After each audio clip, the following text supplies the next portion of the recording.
Hello, my friends on YouTube. Today, I would like to speak to you about the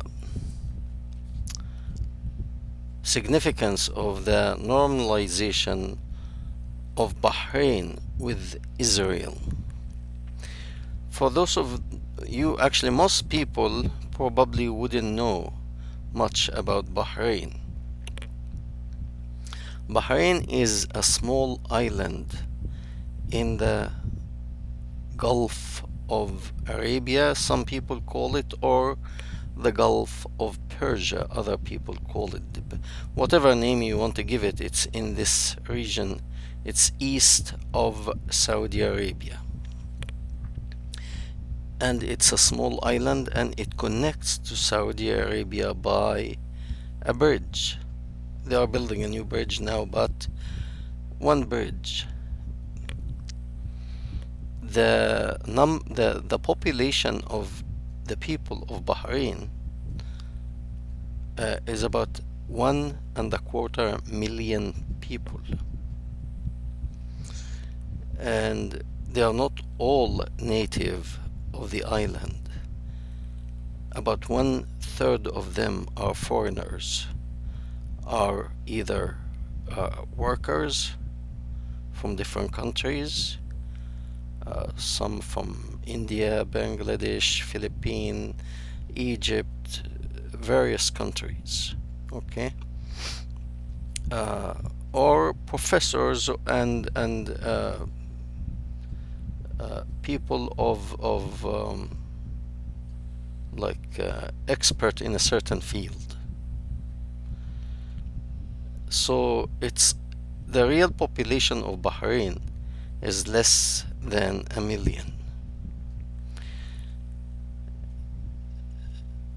However, it's a nation, it's a country, it's represented in the United Nations.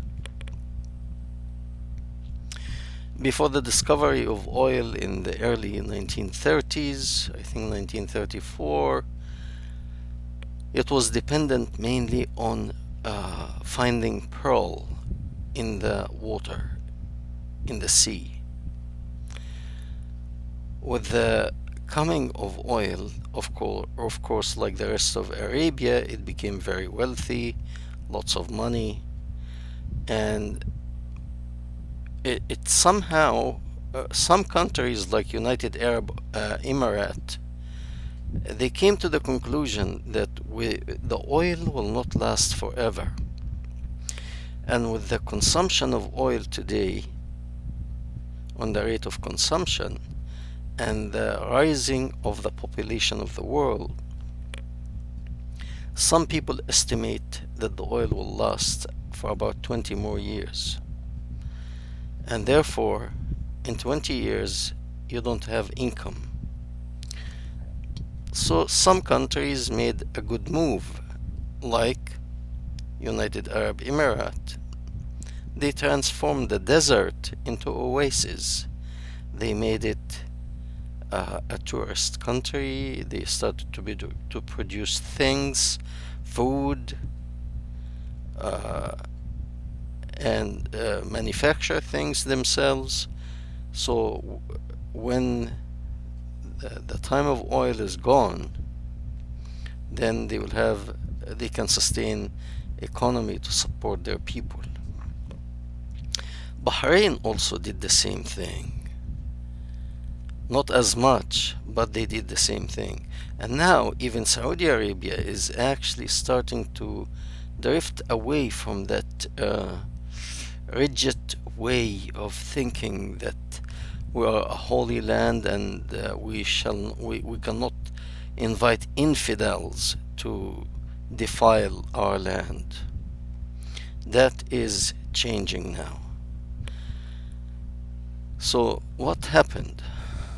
What happened is, if you really read about Bahrain, Bahrain in a way it's a shadow of Saudi Arabia. It's a country, but it's not a country. It is dependent on what Saudi Arabia say and decide. And believe it or not, I believe even United Arab Emirates had received the blessing from Saudi Arabia to take that step to uh, normalize relationship with Israel. And Bahrain is doing the same thing. Is not just receiving blessing from Saudi Arabia to take that step, but it's actually Saudi Arabia is testing the water. In my opinion, Saudi Arabia is testing the water. How would that go? Because this will be a domino effect. Okay? For those who know the Middle East region and know the Muslim countries, there are many things like brewing in the background.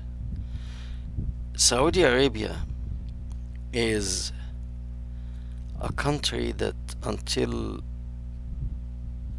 the beginning of the 21st century, it was extremely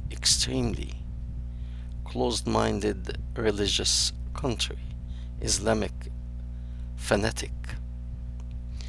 And that happened because it's not that because the leaders and the government want people really to be fanatic, no, but it's to keep them busy with something so that they don't disturb the royal family, the leaders. Okay? And this is not new. This is not new. The whole thing, calling it religion to milk people and to gain money and wealth and power, that was from the very beginning. All right? Muhammad himself, he started as a religious man by stealing some verses from the Old Testament, the New Testament, and other religions that they used to travel to Arabia, put them together, and he said, I'm a prophet. But that was the picture he put in the front. Okay? That's what Saudi Arabia and all Muslim countries do. We're religious people. But with that, I can do what I want. So Muhammad portrayed himself as a religious man, as a man of God or a prophet or what have you, but in the background, whatever woman he wanted, he had to have her. So he gained, he was in a way object to his desire. He wanted to put his mark on every beautiful woman. So he would put verses together and say, this came from Allah, and you have to believe me. God told me to sleep with my adopted son's wife. Are you going to go against Allah? No. Allah told me that any woman comes to me and offer herself to me, right away, if I like her, I can go. So there was physical benefit for Muhammad and for his gang, and this is projected today in ISIS behavior. The leader will choose the women they capture first, and then the rest, the guys will divide the rest between them to rape them. This is happening. What happened in the past is happening today. Okay? And is happening among the leaders of these Islamic countries. So they will do anything to keep the people busy with anything. So until the year 2001, September 11, 2001, all these countries, they were giving millions, even billions of dollars to these Islamic organization to spread Islam in the East and the West, to go right and left, and so money, build mosques. I saw a huge mosque in Seoul, Korea. That was 1989, I believe. Korean people are not into Islam, but influence Korea. I met a Muslim Japanese woman who was actually paid by Muslim leaders in Japan. She was paid to become a Muslim. So as long as you go and, okay, Islamize everybody, it doesn't matter. We'll give you some money. As long as you don't bother us, as Muhammad also, keep them busy fighting, killing others, and get women, get them, well, they get money and women. Why should they complain? Alright, Muhammad also used to get money and women. Things are working well. Nobody's complaining. So they followed in his footsteps. They did the same. Alright? But after after the incident of September 11th, and America woke up, that was a wake-up call. And for example, when they started to really when the Americans got serious, for example, they found out that they were teaching the little kids in elementary school, like if you go to any regular school, they teach you math, 2 plus 2 equal 4. No, in Saudi Arabia back then, until this time, it was like 2 hand grenades plus 2 hand grenades equal 4 hand grenades to kill the infidels. And the infidels is the Jewish people, the Christian people, the Buddhists, the Hindus, the non-believers, the atheists, anyone other than the Muslim and Muslim of the same sect ought to be killed. And you are programming young children from young age to follow this nonsense, to believe and follow this nonsense. This has negative consequence later. Some people, especially with the internet, woke up. They started to find information for themselves. They find out the real information for themselves, so they don't listen to this brainwashing stuff. Some authorities, such as United Arab Emirates, Bahrain, and Saudi Arabia, and the rest, believe it or not, the rest understood what's going on, and some took positive steps to change that. One of the positive steps is, for example, for Saudi Arabia, they used to have an organization that go out on the street, and at the time of prayer, they will actually carry a whip, and they will whip people to force them to go to the mosque to pray. You pray by force, you obey and you follow. Okay, that stopped. Women, the Muslim clerk used to say how harmful driving a car for a woman is, and she will lose her fertility and she will not conceive children, and it's wrong to let women drive, and blah blah blah blah. But for the crown prince of Saudi Arabia, He knew if he doesn't change, if he doesn't change, he will be replaced.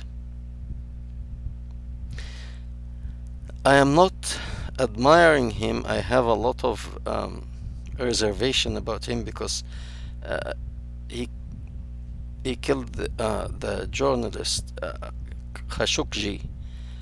Although I really don't care so much for Khashoggi because he was with the Muslim Brotherhood, and but it's still a person. He's a person. So I have a lot of reservation, but reality is he took some positive steps, and therefore I congratulate him for doing that. However, we go back to Bahrain. Bahrain, as I said, it is a country that it's following in the footsteps of Saudi Arabia, and therefore Saudi Arabia is putting this country to test the water. Why is that? This because in the Quran, the Jews are described as uh, descendants of pigs and monkeys, and they are the worst of creatures. And the Christians are not much better either. Well, not that bad, but I mean not much better either. And both ought to be killed. The Buddhists, the Hindus, the atheists, the non-believer, or whatever. If you are not a Muslim and Muslim of my sect, if I'm Shiite and you're Sunni, you ought to be killed, and vice versa. So this takes us to if a leader make a sharp turn, he will turn by himself. But if he makes the turn gradually, little by little, he can actually reverse the direction 180 degrees. And I believe this what the Crown Prince of Saudi Arabia is doing. United Arab Emirate had to have the blessing of Saudi Arabia to take that step. Bahrain was told, let's be clear, told by Saudi Arabia to take that step, to have normalization with Israel. Whether they are told or on their own, this is a positive step. Why? Because actually it's indirectly on the national level, they are admitting to themselves and to their people that this religion stuff, it doesn't work anymore, and we have to change, and we have to catch up with the rest of humanity. And it's, in my opinion, this will be like a domino effect, and it's happening, and it's happening fast. We are coming out of this dark Islamic era. Thank you very much, and we welcome your comments.